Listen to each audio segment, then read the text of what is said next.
I already decided the fate of humanity before you ever spoke. She had already erased 17 civilizations by the time humanity learned her name. Not conquered, not enslaved, erased. No monuments left behind. No warnings carved into asteroids. Just silence, clean, deliberate, irreversible. Entire star systems reduced to quiet orbits and drifting dust, as if life had never bothered them in the first place.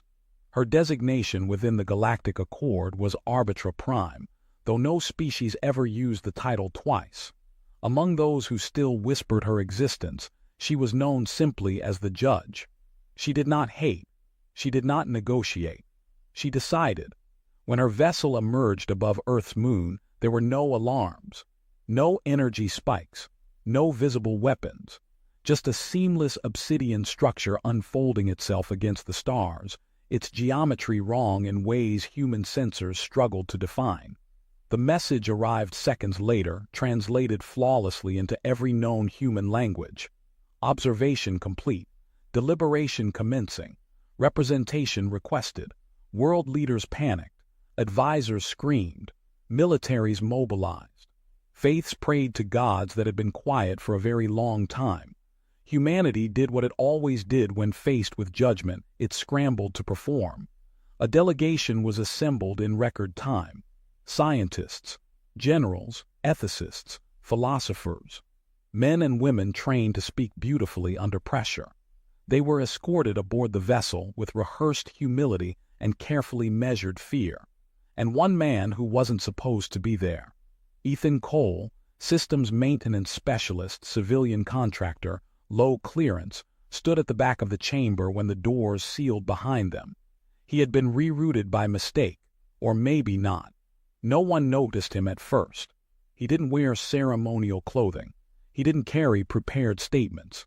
He didn't belong. The chamber itself felt like standing inside a held breath. Smooth metallic surfaces absorbed light instead of reflecting it. Symbols shifted along the walls, responding not to motion but to thought. The air was calm, too calm, as if the room itself was waiting to see what would happen next. Then she appeared. No flash, no announcement. One moment the space before them was empty, and the next she was simply there, standing, centered, unmoving. She looked almost human. That was the mistake. Tall, pale skin warmed by faint golden undertones. Long light hair falling freely over dark, intricately engineered armor that pulsed softly with internal energy. A golden circlet rested against her brow, etched with patterns that seemed to shift when no one looked directly at them. Her eyes were not cruel, they were complete. They moved slowly across the delegation, and with each glance something subtle changed. Heart rate spiked, breathing adjusted. Confidence recalibrated itself downward without permission. When she spoke, she didn't raise her voice. She didn't need to. "Humanity," she said, her tone even, controlled, almost curious. "You have been observed for 112 standard cycles. Your conflicts, your cooperation thresholds, your violence ratios, your empathy failures." She stepped forward once. The floor beneath her didn't react. "You exhibit creativity under pressure," she continued. "Resilience in collapse. Emotional depth paired with alarming inconsistency." Several delegates nodded instinctively, as if agreement might count for something. "Your species has reached a convergence point," she said. "Continued expansion presents unacceptable instability risk to neighboring civilizations." A pause. "Erasure has been recommended." The words landed softly. That was worse. Voices broke immediately. A general stepped forward, voice steady but eyes frantic. He spoke of defense treaties, of shared enemies, of technological potential. A scientist followed, citing data, probabilities, long-term projections of human reform. A philosopher appealed to morality, to the value of imperfection. She listened to them all. Her expression did not change. Then a diplomat tried something different. He knelt. Others followed. Fear always found the same shape eventually.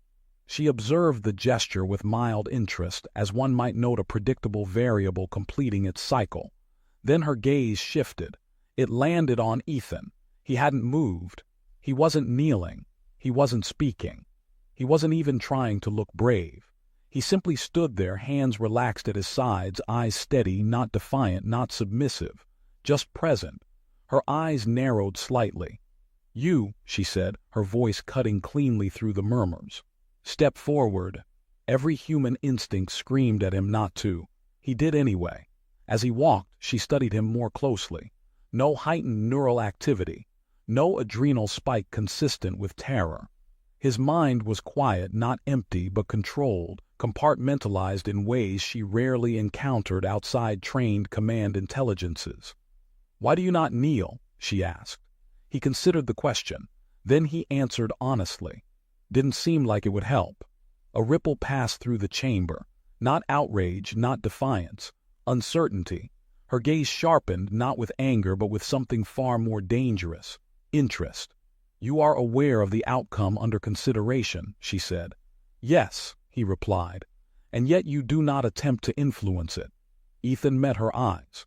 "If you've already decided," he said, "anything I say is just noise." Silence spread outward from them, thick and absolute. For the first time since entering the chamber, the judge did not immediately respond. Something had gone wrong, and she knew it. The silence disturbed her more than defiance ever could. Arbitra Prime, judge of the Galactic Accord, had faced rebellion, fanatic devotion, calculated deceit, and raw hatred. Entire species had screamed at her, cursed at her, begged her, tried to bargain with concepts she had outgrown millennia ago. But silence was inefficient. She studied the human standing before her. Ethan Cole, low-ranking. Unremarkable genetic markers. No political significance. No command authority. No detectable psychic shielding. And yet, his presence disrupted the chamber's predictive field. She could feel it not as emotion but as error. A subtle deviation in probability flow, like a calculation refusing to converge. "You believe my decision is already made," she said. "Yes." "And that renders persuasion meaningless." "Yes." Her eyes glinted faintly, the golden circuitry along her armor responding to her internal recalibration. "That assumption is statistically flawed," she said. "I am not immutable." Ethan shrugged slightly. "Didn't say you were," he replied. "Just figured if you wanted convincing, you'd have asked the people who practiced it." A few delegates stiffened at the implication. The insult hadn't been loud, but it had been precise. She turned her attention briefly toward the kneeling humans. They were still frozen in place, caught between hope and terror, waiting for permission to exist. Predictable. Her gaze returned to Ethan. "You believe yourself exempt from evaluation," she said. "No," he answered. "I just don't think evaluation works if I pretend to be something I'm not." Her eyes narrowed again. "Explain." Ethan inhaled slowly. He was aware, painfully so, of the weight pressing down on the chamber. The knowledge that entire civilizations had ended under that same calm gaze. His pulse remained steady, but not because he was fearless. Because fear had already finished its work. "I fix systems," he said. "Things break. Sometimes they break because of bad design. Sometimes because people misuse them. Sometimes because the environment changes faster than the system can adapt." He paused, choosing his words carefully, not to impress her but because precision mattered. When something's about to fail, the worst thing you can do is overload it with noise. You observe. You wait. You see what it does when you stop interfering. Her head tilted slightly. "You suggest humanity is a system under stress." "Always has been," he replied. "But stress is what breaks us. Panic is." A subtle ripple passed through the chamber's ambient field. The walls pulsed once, reacting to her internal processing spike. She did not miss it. Neither did Ethan. "You speak as if failure is acceptable," she said. "It is," he replied. "If it teaches adaptation. If it doesn't, then yeah, we collapse. Same as anything else." She took one step closer. The temperature shifted by 1/2 a degree. 17 civilizations believed adaptation would save them, she said. It did not. Ethan met her gaze without flinching. "Then maybe they were trying to adapt to you," he said. instead of to reality. That did it. Not anger. Disruption. For the first time since assuming her role as judge, Arbitra Prime experienced something that had no classification within her cognitive architecture. A pause that did not resolve. Her predictive models fractured into branching uncertainty. Outcomes refused to collapse into singular probability lines. Every attempt to simulate Ethan's behavior produced variance too wide to dismiss as randomness. He wasn't defiant, he wasn't compliant, he wasn't strategically irrational, he was non-performative. "You do not fear erasure," she said quietly. "I do," Ethan answered. "I just don't think fear should get a vote." The chamber reacted instantly, lights dimming, symbols along the walls stuttering as if reevaluating their own logic. The delegation murmured in confusion. Some stared at Ethan in disbelief, others with growing dread. She raised one hand. Silence returned immediately. "Human Ethan Cole," she said, her voice lower now, more focused. "Your responses diverge from every recorded survival strategy exhibited by your species." "Guess I'm bad at being human," he said. A corner of her mind flagged the statement as humor. She had not detected humor from a subject under judgment in over 900 cycles. "Your presence was not scheduled," she said slowly. "Yet probability vectors increasingly indicate you are relevant." Ethan exhaled. "Yeah," he said, "that happens to me a lot." She stared at him for a long moment. Then she did something no judge had done since the formation of the Accord. She altered the procedure. "Humanity's evaluation is suspended," she announced, "pending extended observation." Gasps filled the chamber. Some cried in relief, others in confusion. A few understood the danger immediately. Ethan felt it too. This wasn't mercy. This was curiosity. Her gaze remained locked on him. "You will accompany me," she said. "Your continued existence will serve as a variable." "A variable for what?" he asked. Her eyes glowed faintly brighter. "For whether your species is an anomaly or a liability." The chamber doors began to open behind her. And for the first time since she had arrived in this galaxy, Arbitra Prime did not walk alone. Her vessel did not speak. That, Ethan realized quickly, was intentional. The corridor they walked through had no visible seams, no light sources, no screens, yet everything was perfectly illuminated. The metal beneath his boots adjusted subtly with each step, not responding to pressure but to intent. The air felt neutral, engineered to remove distraction rather than comfort. It was the kind of place that made people talk too much. Ethan did the opposite. Arbitra Prime walked ahead of him, posture flawless, pace unhurried. She didn't need to look back to know he was following. The vessel already tracked him, heart rate, neural activity, microexpressions. She had access to all of it, and yet the data unsettled her. His mind was structured, layered, not shielded, simply disciplined. Thoughts compartmentalized behind quiet walls. No frantic internal narratives, no rehearsed speeches. No mental bargaining with fate. Humans did that, always. "You are aware," she said without turning, "that proximity to me has destabilized lesser cognitive architectures." "I figured," Ethan replied. "I've worked near reactors." That earned her attention. She stopped.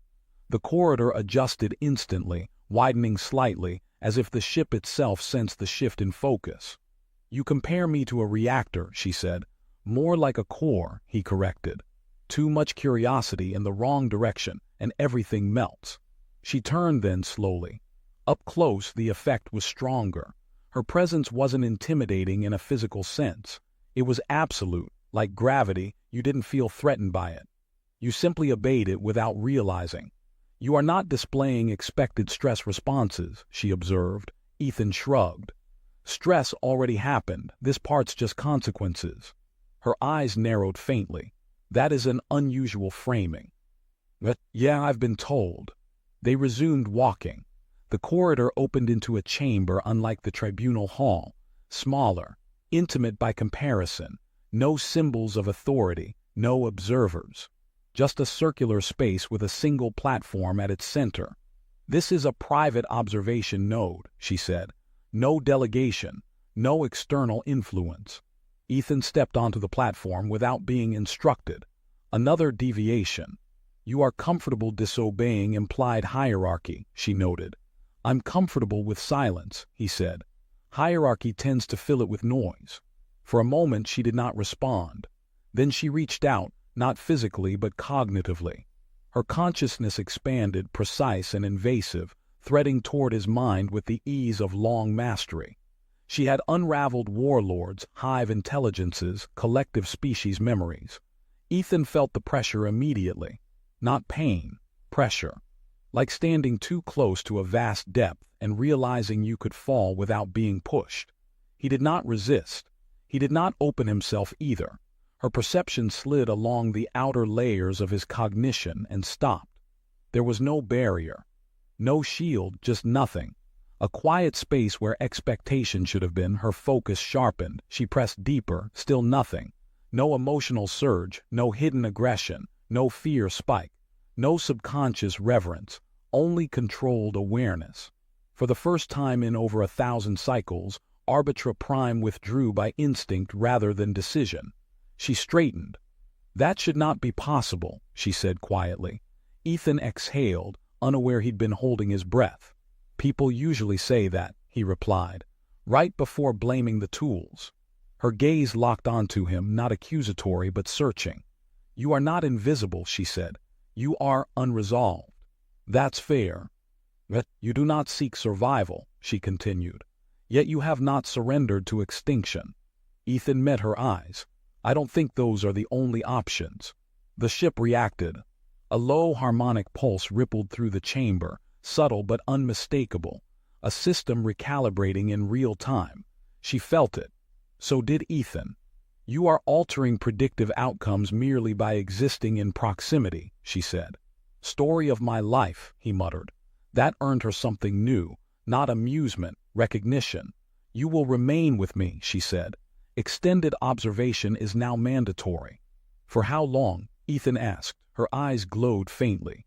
"Until uncertainty resolves." "And if it does?" She held his gaze. "Then humanity's fate will depend on a variable even I cannot yet define." The platform beneath them shifted, beginning its ascent deeper into the vessel. Ethan looked up as the chamber closed around them. "Just so you know," he said, "this is usually where things get complicated." Arbitra Prime watched him carefully. "Yes," she said, "that is why I am interested." Time behaved differently aboard her vessel. Ethan noticed it gradually, not as distortion but as absence. No clocks, no cycles, no artificial markers demanding awareness. The ship operated on relevance rather than duration. Moments expanded or collapsed based on necessity. It was unsettling. For the first time since stepping aboard, Ethan felt something close to unease. Arbitra Prime noticed immediately. "Your internal rhythm is destabilizing," she said, standing across from him within the observation chamber. "You rely on temporal anchors more than you realize." "Most people do," Ethan replied. "Otherwise, you start asking questions you don't have answers for." She studied him in silence. "You are adapting," she said. "Not really," he answered. "I'm just not fighting it." That, she realized, was the problem. Most subjects struggled against unfamiliar systems. Their resistance produced data, fear spikes, emotional feedback, survival behaviors. Ethan produced none of it. His mind adjusted by subtraction, not escalation. She turned slightly, activating the chamber. The walls softened, losing their sharp geometry. The light warmed by a fraction, barely perceptible but intentional. "This environment is calibrated to induce compliance," she said. "Reduced cognitive strain increases honesty." "And you're telling me this because?" Ethan asked. "Because the calibration is failing." He raised an eyebrow. "On me or on you?" Her gaze sharpened. "Do not mistake transparency for weakness." "I don't," he said calmly. "I mistake it for confidence." That landed harder than he intended. She stepped closer. Distance between them meant little to her. Her authority filled space regardless. But proximity did something unexpected. The closer she came, the more the predictive models fractured. Subtle inconsistencies stacked upon one another, compounding into a widening margin of error. She was not accustomed to margin. "You do not attempt to appeal to me," she said. "You have not asked what I value. You have not sought leverage." Ethan shrugged. "Didn't think I had any." "You do," she replied. "You simply refuse to use it." That stopped him. "Explain," he said. She hesitated. That, too, was new. "You disrupt expectation," she said finally. "Species survive by anticipating authority, by aligning behavior with reward structures. You do neither." "So what?" Ethan said. "You're saying I'm bad at playing the game." "Yes," she replied, "and that makes you dangerous." The word hung between them. Dangerous. Not powerful, not threatening. Dangerous because systems could not account for him. She circled him slowly, her presence constant, precise. Ethan stayed where he was, resisting the urge to turn with her, not out of defiance, but trust in stillness. "You understand the implications of my uncertainty," she said. "Extended hesitation increases collateral risk. Entire civilizations rely on resolution." "I know," Ethan replied quietly. "Yet you continue to behave in ways that delay it." He met her gaze. "I don't think you're afraid of making the wrong decision," he said. "I think you're afraid of making the only one." Her eyes flickered. For a fraction of a second, so brief it would have escaped any lesser perception, her composure fractured. She stopped moving. "That assumption is inaccurate," she said, but her voice lacked its earlier certainty. "You were created to decide," Ethan continued, "not to wonder, and now you are." Silence. The chamber dimmed, reacting to a surge in internal recalibration. The ship itself adjusted, as if bracing. "No subject has ever induced this level of internal conflict," she said softly. "Your continued presence threatens systemic integrity." "So send me back," Ethan said. Her gaze snapped to him. "You would return to extinction." "If that's the call," he replied. "Yeah." Her eyes searched his face, expecting hesitation, bravado, regret. There was none. "You are willing to accept annihilation," she said, "without negotiation." "I'm willing to accept reality," he answered, "whatever that is." Something shifted. Not in the ship, in her. She turned away sharply, moving toward the far edge of the chamber. For the first time, she put distance between them deliberately. "Human Ethan Cole," she said, her voice controlled but altered. "Your evaluation status has been elevated." "To what?" he asked. She paused before answering. "To influence." The word carried weight. "From this point forward," she continued, "your interactions will be considered when determining humanity's outcome." Ethan absorbed that slowly. "That sounds like a bad idea," he said. "Yes," she replied, "which is why it cannot be ignored." The chamber began to shift again, preparing for transition. As the walls reconfigured, Ethan spoke one last time. "For what it's worth," he said, "I don't think you're broken." She stopped at the threshold. "What do you think I am?" He hesitated just once. Someone who was never supposed to be questioned. She didn't turn back, but her silence followed him long after the chamber closed. The ship initiated recalibration protocols without announcing them. That alone told Arbitra Prime something had gone wrong. Systems that had operated flawlessly for millennia began rerouting processes, minor at first, then increasingly inefficient. Predictive loops recycled. Outcome models refused convergence. Probability trees bloomed into unresolved complexity, all because one human existed in the wrong place. Ethan felt it before he understood it. The air pressure shifted. Not enough to alarm, but enough to register. The floor's subtle responsiveness lagged by a fraction of a second. The ship was no longer anticipating perfectly. "Your vessel is compensating," Ethan said quietly. She turned to him sharply. "You perceive that?" "Yeah," he replied. "Feels like a system trying not to admit it needs help." That should not have been possible. No non-accord intelligence had ever detected internal recalibration in real time. Her ship was an extension of her cognition, closed, sovereign, absolute, and yet Ethan had noticed. You are no longer a passive variable, she said. Your influence has exceeded safe thresholds. So I broke something, he asked. She didn't answer immediately. That delay, measured in microseconds, sent a cascade through her internal hierarchy. Authority was meant to be instantaneous. Delay implied doubt. Doubt propagated risk. Yes, she said finally. You did. But the chamber lights dimmed further, responding to her rising cognitive load. Symbols along the walls lost coherence, reforming themselves with visible hesitation. Ethan frowned. That bad. But for the first time, she said, my judgment processes are no longer isolated. What does that mean? It means, she said carefully, that my decisions are now subject to context. Ethan let out a slow breath. Welcome to being human. That was the moment, not when she looked at him, not when the ship faltered, but when she recognized the truth embedded in the statement. Context. She had been created to remove it. Her existence was built on clarity, binary outcomes, optimized resolutions, clean endings. Entire civilizations reduced to data because nuance slowed survival. And now nuance stood in front of her, unarmed and unafraid. You were not designed for this role, she said. Neither were you, Ethan replied. You just got stuck with it. The ship shuddered once. A deep harmonic resonance rolled through the hull, far below the threshold of sound but heavy enough to feel in bone. Alert protocols ignited. Arbitra Prime closed her eyes. That too was new. External interference had been detected. The Galactic Accord had noticed the deviation. They are responding, she said.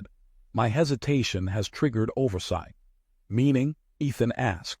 Meaning they will not tolerate uncertainty. The chamber walls shifted, projecting a vast holographic field.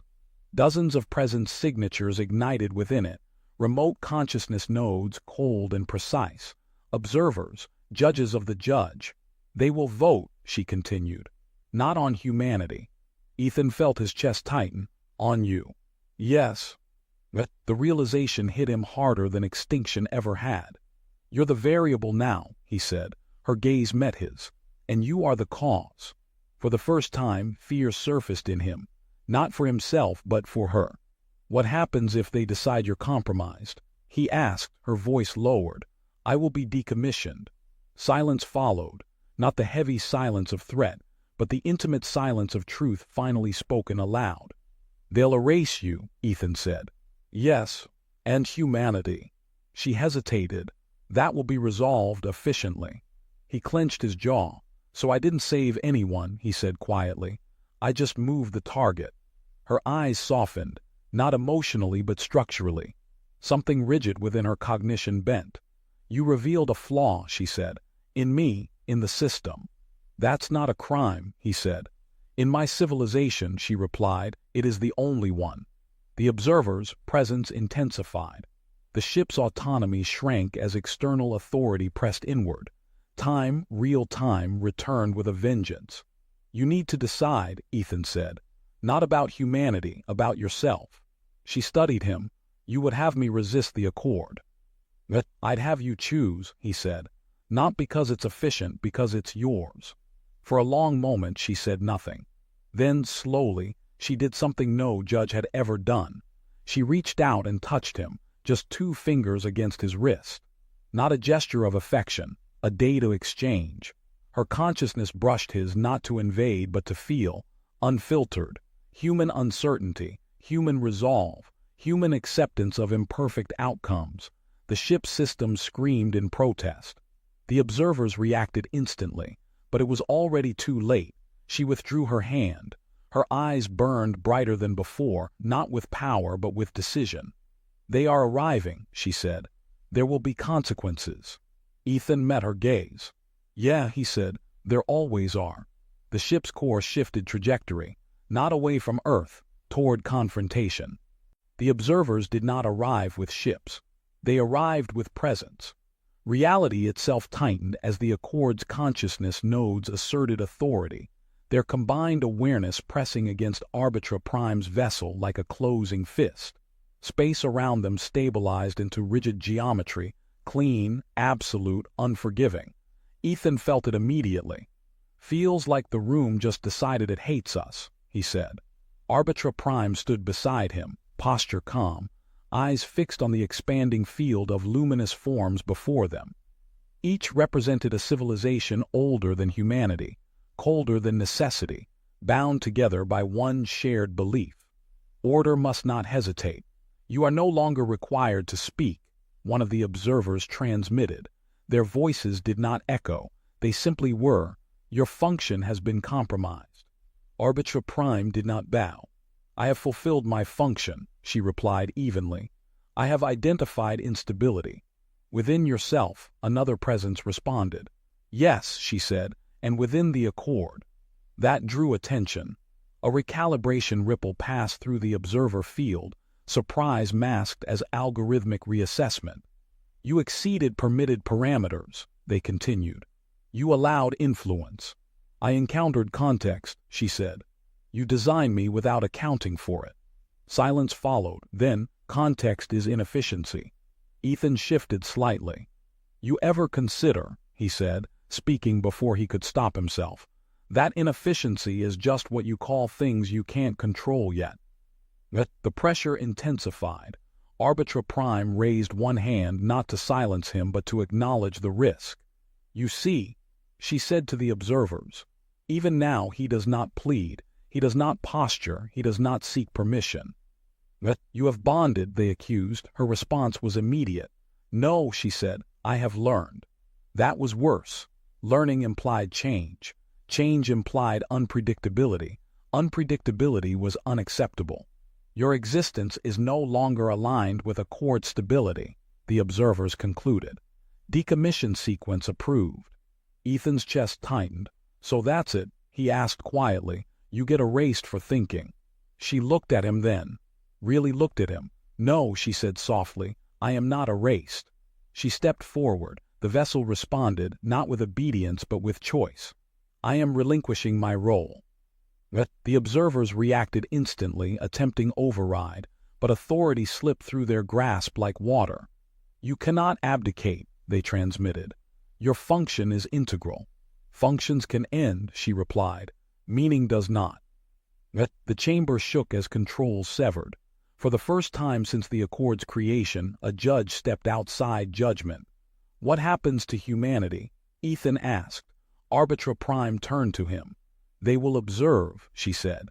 "Without me, they must decide whether to act." "That's not reassuring." "No," she agreed, "but it is fair." The observers withdrew, not defeated but unsettled. Their certainty fractured not by force but by precedent. The pressure eased. Silence returned. Real silence this time. The ship stabilized into a new trajectory, no longer tethered to the Accord's command lattice. Ethan exhaled slowly. "So," he said, "what now?" Arbitra Prime looked out toward the stars. "I no longer decide the fate of species," she said. "I am unassigned." "That sounds dangerous." "Yes," she replied, "and unfamiliar." She turned back to him. "You altered the outcome without issuing a command," she said. "You refused to perform." "Guess I'm consistent," he said. A pause, then quietly, "You may return to Earth," she said. "Your species will continue, for now." "And you?" Her gaze lingered, not on him, but on the vast unknown beyond the viewport. "I will observe," she said. "Without authority, without certainty." Ethan nodded. "That might be harder." "Yes." The vessel slowed. A new silence settled between them, not tense, not heavy. Shared. Before he left, Ethan stopped at the threshold. "For what it's worth," he said, "you did the right thing." She met his eyes. "There may be no such thing," she said. "Only chosen consequences." He smiled faintly. "Welcome to being human." Something almost like understanding crossed her expression.